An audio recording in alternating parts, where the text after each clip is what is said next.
বাড়া অনেকদিন পর বাড়া ইংলিশ মদ খেলাম। আজকে বাড়া বহুত মজা পেলাম। এত মজা আমি বউকে প্রথমবার লাগানোর সময়ও পাইনি। ঠিকই বলেছিস রে ফুটো, অনেকদিন পর মাল খাওয়া হলো, দারুণ লাগছে ভাই। আর তোরা সেগো মারানিগুলো মদ খাবি না নাকি?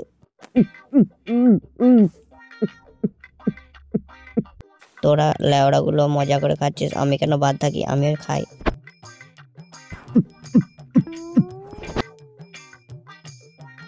এই লেওড়াটা আবার দু প্যাক খেয়েই শুয়ে পড়লো না কে রে? তাই তো দেখছি রে ফুটো, এইসব লেওড়া চোদা ছেলেদেরকে কি জন্য আমাদের মদের পার্টিতে নিয়ে এসেছিস? ফুটো দাও, ওকে ঘুমাতে দাও, ও একটু ঘুমালেই সব ঠিক হয়ে যায়। আমি তো এমনি খাই না, আমি এই জন্যই বসে আছি, খাচ্ছি না, তোমরা খাও। গিন্নি, ও গিন্নি, গিন্নি কোথায় গেলে গো? কি হলো কি তোমার? হ্যাঁ, এত এরকম করে ডাকছো কেন? গিন্নি ফুটো কোথায় গো? ফুটো তো সেই সকাল থেকে ক্লাবে গেছে, এখনো তো বাড়ি ফিরলো না। কি সকাল থেকে ক্লাবে গেছে মানে? সেগো মারানিটা এখনো ঘর আসেনি? আরে তুমি অত রেগে যাচ্ছ কেন? ওর দুদিন বাদ বিয়ে, ও নিজের ইচ্ছা মতো যা করছে করুক না, তোমার কি?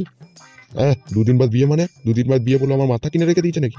সেগো মারানিটা আবার মালকে কোথাও পড়ে আছে নাকি কে জানে? কি সব বলছো গো? আমার ছেলে ওরকম করতেই পারে না। হ্যাঁ, আমার ছেলে ওরকম হতেই পারে না। মাগি মাগি শাসন করতে পারবে না, আবার গাঁড় পাকামো। তুমি মাগি কাকে বলছো? হ্যাঁ, বাড়া তখন থেকে কিছু বলছি না বলে যা মন তাই মন করেছে, না মনে মিনসে খান কি?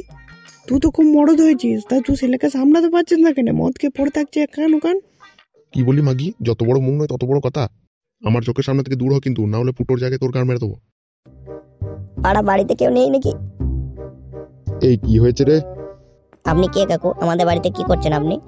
সেগো মারানি আমি কে? কাকু আমার বাড়িতে এসে আমাকেই কেন রাগ দেখাচ্ছেন? মদ খাবেন? এই নিন, ইংলিশ মদ এনেছি আপনার জন্য। সেগো মারানি মদ ভাতারি আমার বোকা চোদা, আবার মদ খেয়ে ঘর ঢুকছিস? কাল বাদ পরশু তোর বিয়ে, আর তুই এরকম ভাবে মদ খেয়ে বাড়ি ঢুকছিস? কিন্তু আমার পশু বিয়ে আপনি জানলেন কি করে কাকু? আবার কাকু মারাচ্ছিস খানকি ছেলে? কাকু আপনি কথায় কথায় রেগে যাচ্ছেন কেন? আপনার কি কোনো রোগ হয়েছে? বোকা চোদা ছেলে, আমার রোগ হয়েছে? রোগ ভাতারি আমার খানকি ছেলে, তারা দেখাচ্ছি কার রোগ হয়েছে।